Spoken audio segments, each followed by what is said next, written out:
Your Excellencies, Special Envoy Pedersen, my dear Gary, if you will allow me, the personal touch, esteemed Special Representatives, ladies and gentlemen, it is my pleasure to welcome you to Greece for this year's retreat in Syria.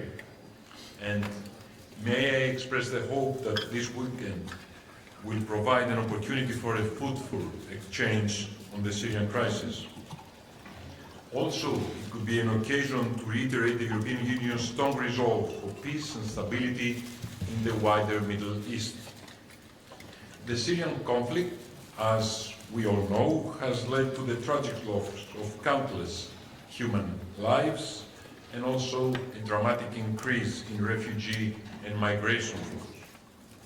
It has become the epicenter of a severe humanitarian crisis and of illegal military interventions by third actors in contravention of international law.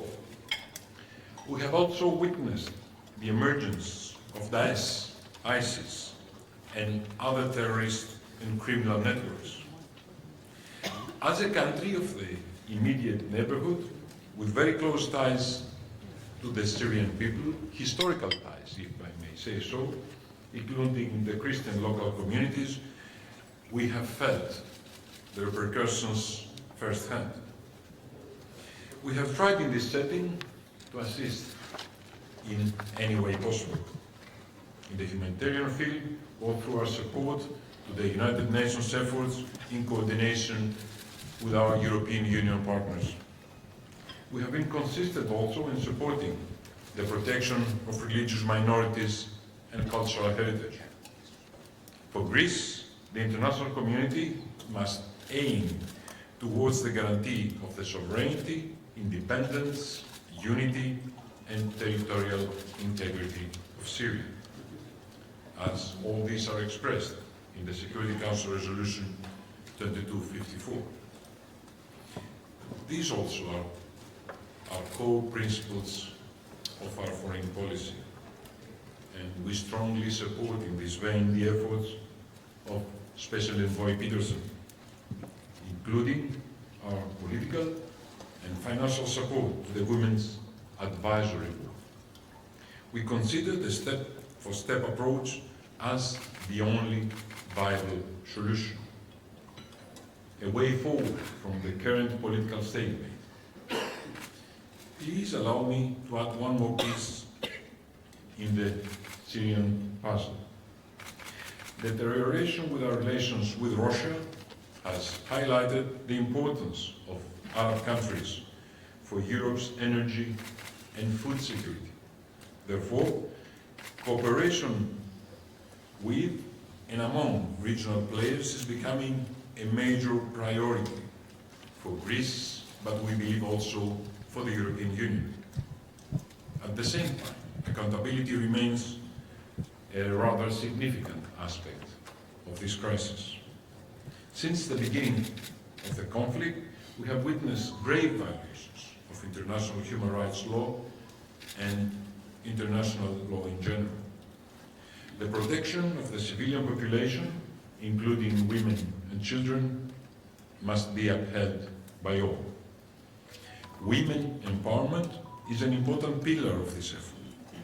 Special attention must also be placed on social and demographic engineering. To that effect, Greece remains committed to supporting the work of the Commission of Inquiry on Syria. Ladies and gentlemen, the devastating earthquake that struck Turkey and Syria on February the 6th caused great suffering. Greece offered a contribution of 4 million euros for Turkey, 1 million euros for Syria, as well as substantial assistance in kind. But in the face of this tragedy, opportunities have arisen for the enhancement of exchanges despite the existing challenges. In the case of Syria, nevertheless, we must remain cautious and we must move forward according to the United Nations Security Council resolutions. At the same time, we need to acknowledge that Arab countries are mobilizing. The recent rapprochement between Saudi Arabia and Iran coincides with the possible return of Syria to the Arab League. The European Union must remain engaged with its Arab partners on these issues as a relevant international partner. On our part, we have long been working for the establishment of a regional security architecture in the Middle East and the Eastern Mediterranean. An architecture firmly rooted on international law and the principle of good neighborly relations, where everyone is invited to engage with us as long as they are committed to these principles.